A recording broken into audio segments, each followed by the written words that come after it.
Je suis là. Voilà. Eh bien, le moment le plus intéressant est arrivé. Nous sommes à l'écoute de vos remarques, questions, suggestions et les corrections éventuelles, parce que nous n'avons pas la prétention, comme je l'ai dit, d'avoir fait une analyse absolument parfaite. Et donc, s'il y a des informations complémentaires que vous souhaitez donner pour améliorer je vais dire, ces analyses qui, comme je l'ai dit, seront dynamiques par nature dorénavant. Nous sommes à votre écoute avec le plus grand intérêt. N'hésitez pas vraiment à allumer vos caméras parce que le but est vraiment d'échanger et de débattre. Et on voulait vraiment avoir un petit peu votre retour sur comment vous vivez un petit peu les collaborations avec les entreprises, avec voilà, le secteur bien plus appliqué. Où est-ce que vous en êtes? Quelles sont principalement les contraintes que vous rencontrez? Qu'est-ce qui serait utile de mettre en place aussi pour votre bonne information? Nous sommes vraiment en pleine rédaction d'une feuille de route sur l'innovation et la recherche numérique, où le but est vraiment de soutenir et de renforcer un maximum de dynamisme et de soutenir aussi bien l'implication des entreprises au travers de projets au niveau des pôles de compétitivité, mais pas que. Donc vraiment, n'hésitez pas, le but est vraiment d'échanger. Ne soyez pas timide, hein. Je sais bien qu'avec le confinement, on est tous très très bien cachés derrière nos micros. Mais voilà, le but est vraiment d'échanger. C'est ce qui fera un petit peu la plus-value de notre échange aujourd'hui.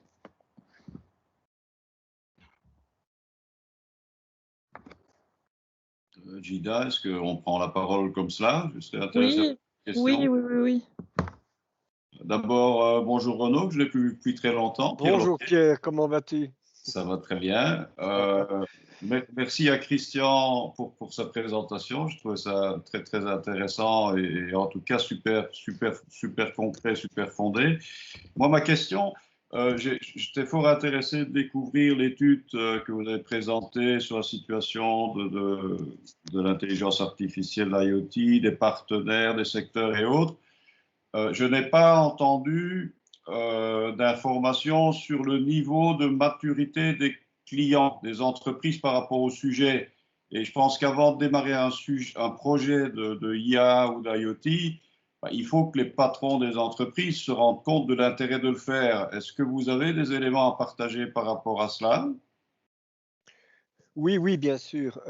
Tu as tout à fait raison de souligner le fait, peut-être moins en IoT, je vais dire, où la demande, par exemple, du secteur de la construction, du secteur public et d'autres, et du secteur industriel aussi dans son ensemble, est déjà beaucoup plus mature.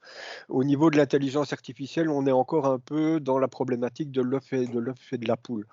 Donc, c'est vrai que une offre relativement peu importante, parce que aussi probablement assez peu de demandes. Et c'est justement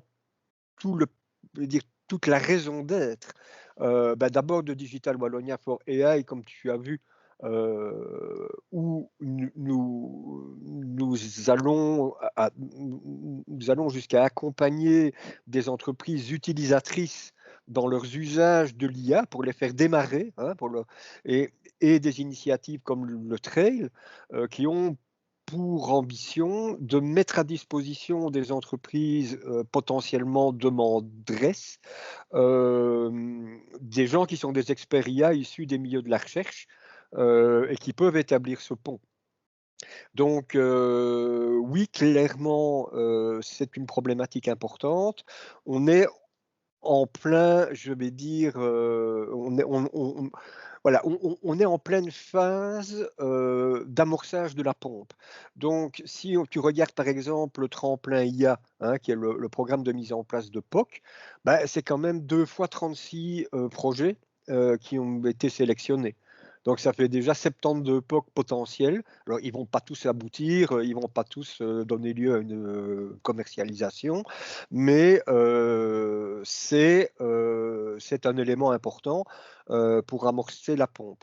Par ailleurs, à l'intérieur d'autres programmes comme le programme Construction 4.0, comme le programme Industrie du futur, le rôle de l'IA est évidemment fortement souligné.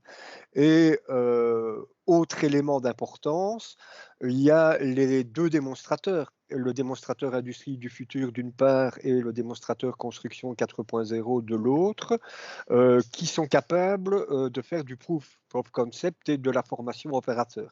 Et donc là, on espère bien utiliser ces infrastructures, je vais dire aussi comme un lieu de création de prototypes, de POC, qui permettra à une entreprise qui doute de l'utilité de l'IA pour son business de se faire une idée assez rapidement et sans que ça lui coûte monts et merveilles pour ça. Donc voilà, il y a différentes structures qui se mettent en place, mais tu as tout à fait raison, c'est la phase d'amorçage. Merci Pierre pour cette question et déjà Renaud pour ta réponse.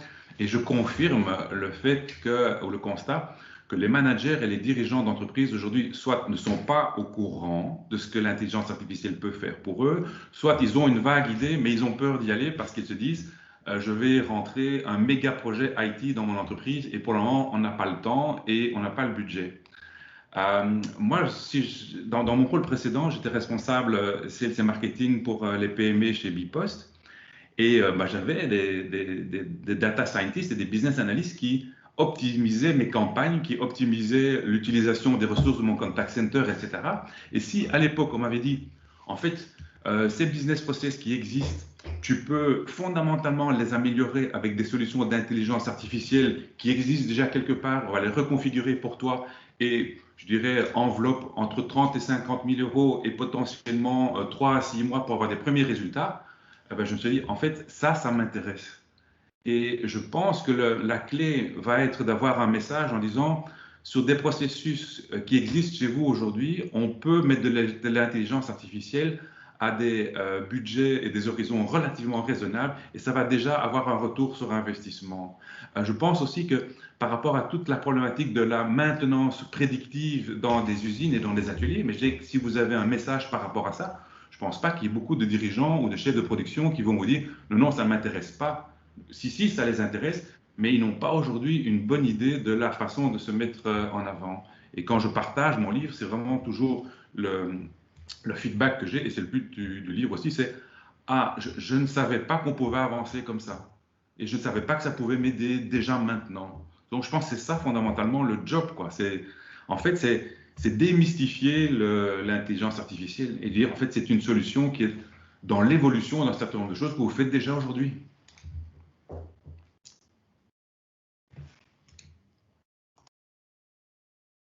Très bien, merci, c'est très clair. Merci beaucoup.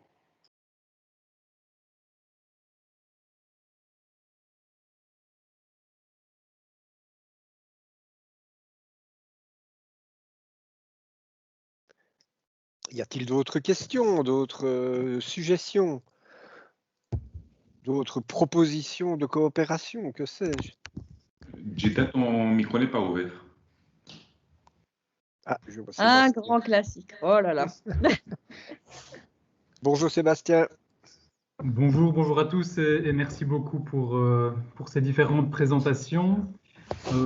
En quelques mots, pour vous dire qui je suis, pour ceux que je n'ai pas encore eu l'occasion de rencontrer. Donc, je m'appelle Sébastien Dan, je travaille au sein de l'interface université-entreprise de l'UC Louvain, avec un rôle de facilitateur, on va dire, des processus d'innovation entre d'une part l'université et d'autre part les acteurs socio-économiques. Donc, les entreprises wallonnes sont évidemment en bonne place à ce niveau-là. Et je suis également actif au niveau du réseau lieu, au sein du réseau lieu, liaison entreprise-université, qui regroupe les interfaces université-entreprise des universités francophones. Donc voilà pour une rapide introduction. Je voulais rebondir, Renaud, sur une de tes questions durant ta présentation par rapport à la masse critique des activités de recherche dans le domaine de l'intelligence artificielle. Oui. Simplement pour mentionner, et on a fait l'étude avec le réseau de cartographier quelles étaient les activités de recherche au niveau des laboratoires. et on a identifié de l'ordre de 600 chercheurs au sein des universités francophones qui, on va dire, toutes thématiques confondues au sein de cette grande catégorie intelligence artificielle, sont en lien avec des activités d'IA. Donc ça fixe un petit peu les choses en termes de masse critique. C'est un chiffre qui ne regroupe pas les activités au niveau des centres de recherche agréés et qui balaye très large. Donc dans ce chiffre de 600, on regroupe notamment tout ce qui touche aux aspects juridiques, par exemple, ou éthiques, pour le mentionner. Donc on est plus large que les aspects purement technologiques. Et tu as fait le lien, Renaud, avec Trail, avec l'initiative Trail. On pourrait mentionner également le projet ARIAC, financé par la région Wallonne. Et donc ça situe un petit peu les choses. Donc ARIAC va permettre, durant les 6 années qui viennent, de réaliser de l'ordre de 50 thèses de doctorat. Et donc ça représente de l'ordre de 10% de l'activité actuelle en matière d'intelligence artificielle. Voilà, je tenais simplement à ajouter ce petit complément d'information.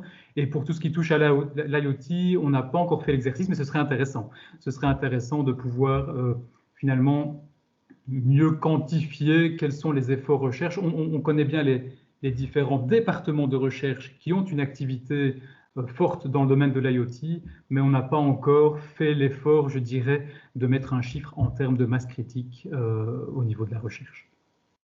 Merci beaucoup, Sébastien. Ce sont des informations extrêmement utiles. Merci. Juste une question, Sébastien. Alors, par rapport à l'IA, est-ce que ces chiffres ont été publiés quelque part? Est-ce que c'est possible de les avoir, de les partager? Oui, tout à fait. Donc, les chiffres sont disponibles. Oui, tout à fait. On pourra échanger cette information-là sans aucune difficulté. Et j'en profite alors peut-être pour un deuxième point par rapport à cette notion startup spin-off. C'est toujours intéressant, en effet, de pouvoir identifier quelles sont les sociétés, les jeunes sociétés qui ont un lien fort avec l'université. Et peut-être, j'ai vu au programme de la semaine belge de l'intelligence artificielle qui aura lieu mi-mars à l'initiative d'AI4 Belgium, qu'il y avait un workshop spécifique qui va mettre en évidence une cartographie des startups scale-up en lien avec l'intelligence artificielle. Et donc, ça pourra certainement intéresser pas mal de monde autour de l'écran. Juste en guise d'information, et ça, normalement, ça va être disponible dans le courant des mois à venir. Mais en fait, sur la plateforme Digital Wallonia, nous sommes actuellement en train de cartographier l'ensemble des acteurs et l'ensemble des projets de recherche qui sont financés par le SPOE. Et donc, l'ensemble de ces projets-ci seront cartographiés, bien sûr uniquement les informations publiques pour ne pas du tout toucher à l'aspect un petit peu plus confidentiel des projets, mais en tous les cas, l'ensemble de ces projets-ci seront tagués par acteur, par technologie et par secteur. Donc voilà, donc si c'est une information qui peut intéresser certains, et aussi donc autant qu'acteurs de la recherche, vraiment n'hésitez pas à revenir vers nous parce que nous, notre but est vraiment de vous donner un maximum de visibilité. C'est pour ça que j'insiste, il est vraiment très important de mieux comprendre vos expertises, vos attentes, où est-ce que vous vous positionnez plus exactement pour encore vous donner plus de visibilité et pour vraiment enrichir un maximum la chaîne d'accompagnement et d'aide existante en Wallonie. J'ai vu qu'Antoine est en train de mettre plusieurs choses dans la conversation. Est-ce que tu voudrais bien peut-être prendre la parole et expliquer verbalement? C'est toujours... Bonjour à toutes et à tous. Je vais d'abord rebondir du coup sur le petit schéma de Christian par rapport à l'Everest. Christian, si je me permets de te tutoyer, tu parlais de ce chemin qu'il fallait justement préparer. Cette préparation avec un premier arrêt pour le côté découverte, c'est un peu aussi ce que propose le programme Digital Wallonia for AI et ses programmes d'accompagnement, puisqu'on propose des programmes qui démarrent justement dans cette phase de découverte avec StartIA. C'est tout simplement une analyse par un expert IA qui va fournir un rapport sur l'activité de l'entreprise, sur les données, pour justement déterminer quelles sont les meilleures opportunités en termes d'intelligence artificielle pour une entreprise et sur base aussi d'un retour sur investissement. Et ça, c'est un accompagnement de 3-4 jours. Et puis, plus on avance et plus, en fait, ce parcours se dessine. Et on voit par la suite tremplin IA et puis cap IA quand on est juste en haut de l'Everest. Et ensuite, j'ai rajouté voilà, quelques infos par rapport à la remarque de Renaud. Et par rapport à la remarque de Sébastien, donc il y a la semaine de l'IA qui se déroule du 15 au 19 mars et qui animera en fait plusieurs débats. C'est toute une semaine complète avec énormément d'événements, que ce soit sur l'annonce de l'enquête des AI4 Belgium sur l'adoption de l'IA par les startups, que ce soit sur la présentation des différents challenges et du monde académique grâce à un événement organisé par Trail, ou alors des événements comme les Carrefours de l'IA qui seront présents comme tous les mois, et bien d'autres événements. Donc je vous invite à vous inscrire via le lien qui se trouve dans la conversation. Merci Gida. De rien, Antoine. Je ne sais pas si vous avez des choses à dire. Nous, on est vraiment ici pour vous écouter. Peut-être nous mentionner. Oui. Caroline? Oui. Est-ce que vous m'entendez bien? Parfait. Oui, bonjour Gida. Bonjour Renaud. Comme d'habitude, je vais faire un petit commentaire plus sur l'aspect international et européen. Donc, pour ceux qui ne me connaissent pas, je travaille au SPOER et en fait, je suis justement la thématique du numérique au niveau européen sur Digital Europe Programme. Donc, je vois quand même qu'au niveau de l'IA, ça a bien été mentionné qu'il y aura donc aussi bien des actions dans tout ce qui est déploiement des solutions. Donc, ça sera vraiment dans Digital Europe et après sur plus l'aspect recherche et innovation qui sera dans Horizon Europe. Juste pour information, pour ceux qui seraient intéressés par ce genre d'appel, les premiers appels devraient sortir dans le cadre d'Horizon plutôt vers le mois d'avril et on espère pour Digital Europe plus au niveau du mois de mai.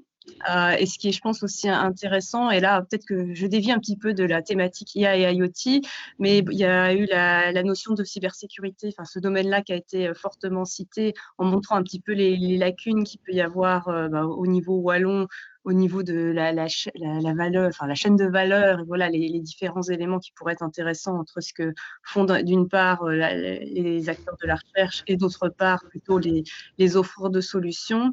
Et je pense qu'à ce niveau-là, je ne sais pas exactement où l'ADN voudrait faire une cartographie ou s'il y a d'autres actions dans ce domaine. Je pense que ce sera particulièrement intéressant. Et là, ça s'adresse aussi bien aux acteurs vraiment, on va dire, institutionnels qu'aux stakeholders et donc finalement à tous les participants de cette réunion qui seraient intéressés de près ou de loin par la cybersécurité.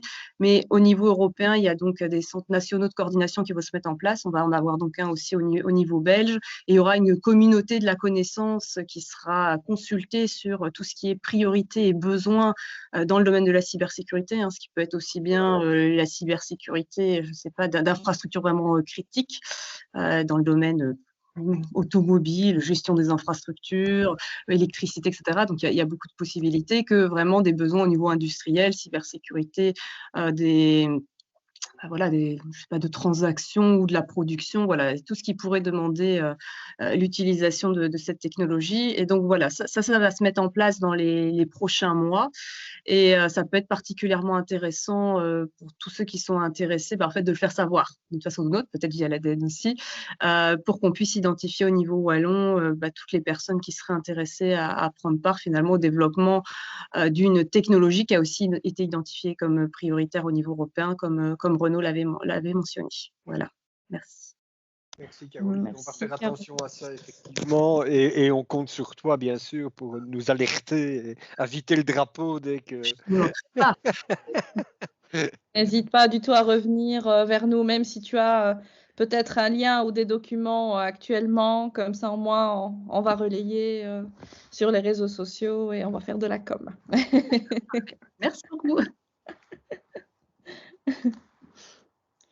De rien. Je ne sais pas s'il y a d'autres personnes qui souhaitent prendre la parole, échanger avec nous, peut-être proposer même des pistes d'amélioration sur comment vous voyez un petit peu l'évolution des technologies avancées autant qu'acteur de la recherche, où est-ce que vous en êtes, quelles sont les limites que vous rencontrez, comment est-ce que vous vous voyez par rapport à votre positionnement, par rapport aux différentes stratégies régionales, la S3, Get Up Wallonia, Circular Wallonia. Comment pensez-vous pouvoir soutenir au maximum les technologies avancées pour mieux atteindre et mieux soutenir l'innovation dans le cadre de ces différents domaines d'innovation stratégique? N'hésitez pas, ne soyez pas timide. Le but est vraiment de co-créer ensemble et d'échanger ensemble.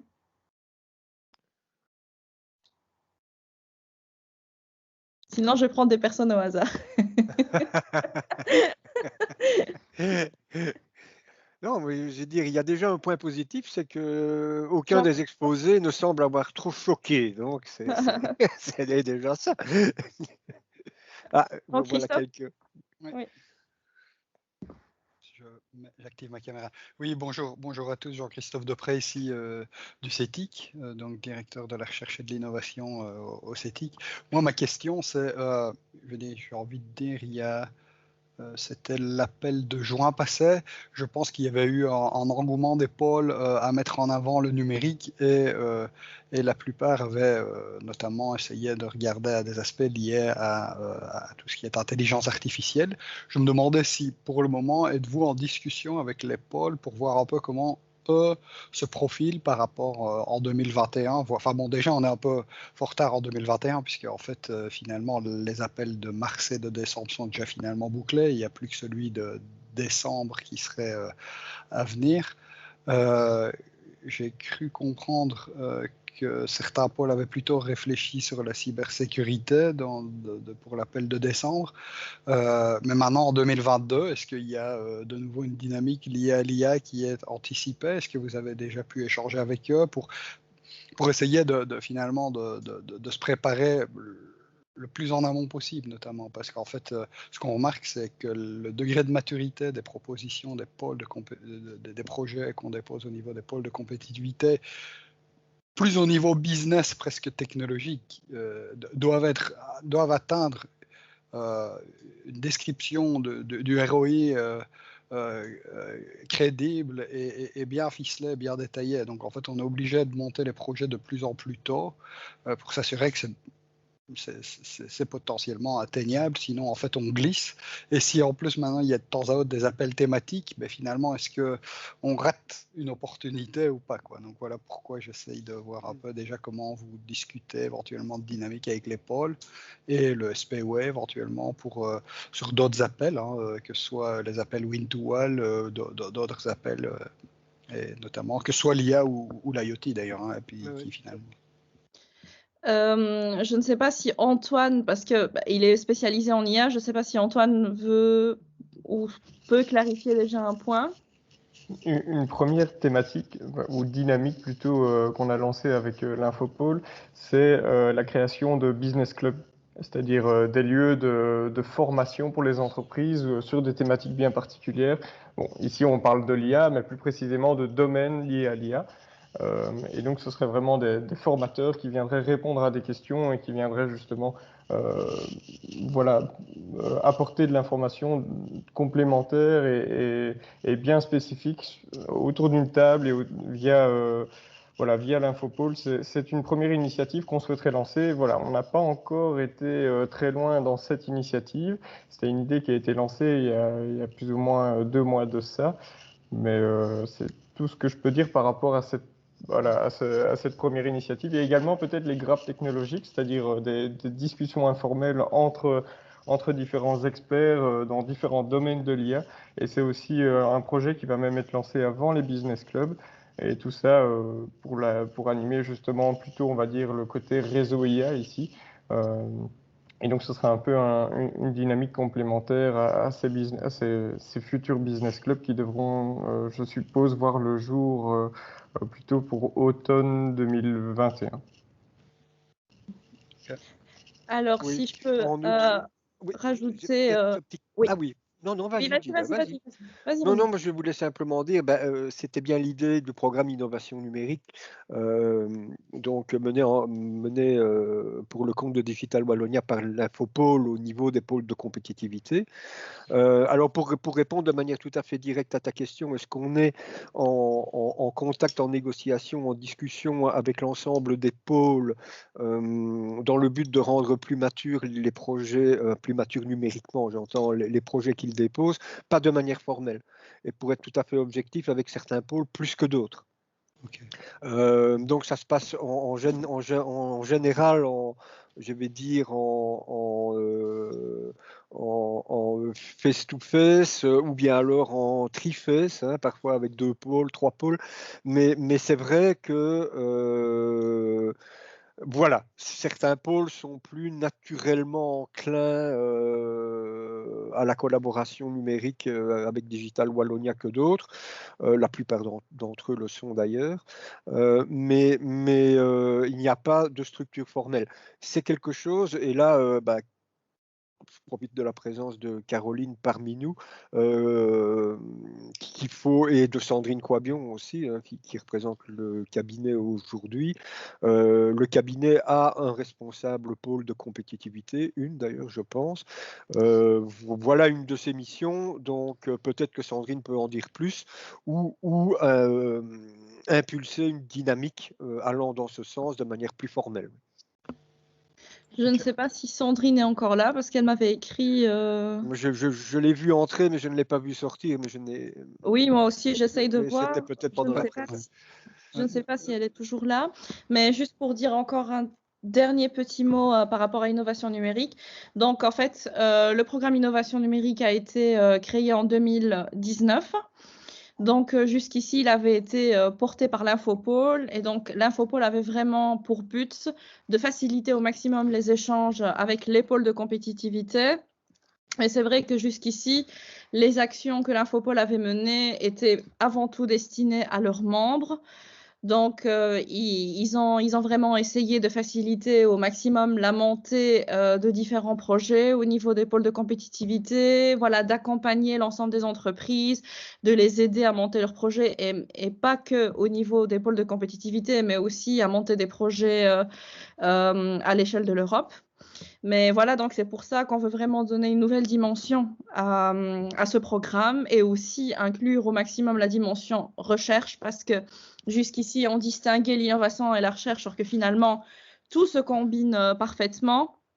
Et vraiment, le but, le but dans les 12 mois à venir est vraiment de rentrer au maximum en contact avec chaque pôle et essayer de renforcer encore bien plus les collaborations. Et voilà, donc on va voir en fonction, en effet, de niveau de collaboration et de transparence et d'échange avec chaque pôle. Mais voilà, c'est vraiment l'objectif en tout cas. Et juste en guise d'information, c'est juste que la feuille de route est toujours en construction. Mais voilà, donc il y aura principalement 4 à 5 grands axes. Le but est vraiment de cartographier l'ensemble des acteurs, de soutenir au maximum la mise en place de projets d'innovation ouvertes, donc renforcer un maximum de collaboration, ne plus travailler en silo, essayer de donner plus de visibilité à l'ensemble des projets de recherche et à l'ensemble des acteurs qui tournent autour de ces projets, que ce soit au niveau régional, national et international. Et bien sûr, renforcer un maximum les collaborations entre le monde de la recherche et le monde de l'entreprise sur base des axes stratégiques définis dans le cadre des stratégies régionales et aussi sur base des besoins de l'ensemble des acteurs et de la Wallonie. Voilà. Ok, merci. Je ne sais pas s'il y a d'autres points avant de clôturer le webinaire. Donc, juste pour vous rappeler, donc n'oubliez pas, s'il vous plaît, d'aller répondre au questionnaire. Ça ne prend pas énormément de temps. Et n'hésitez pas vraiment, si vous voulez avoir un exemplaire du livre de Christian, voilà. de le mentionner. Il y a un excellent bouquin à gagner, voilà. Donc, Il existe vraiment un vrai papier. Hein. donc, comme ça, au moins, vous allez avoir un chouette souvenir de ce webinaire. Eh Pas de bien, point en particulier, donc je pense qu'on va conclure le webinaire. il nous Renaud? reste à vous remercier pour votre participation et votre attention. N'hésitez pas à nous recontacter. Je vais dire, la nuit porte conseil, les journées aussi. Nous sommes ouverts justement à toute forme de collaboration et comme Gida l'a très bien dit, notre objectif est de devenir de plus en plus des partenaires par rapport à des institutions comme les vôtres. Et nous sommes ouverts à toute proposition honnête, bien entendu. Voilà. Passez une excellente journée. Merci encore et à très bientôt pour beaucoup d'entre vous. Merci. Bonne journée. Merci.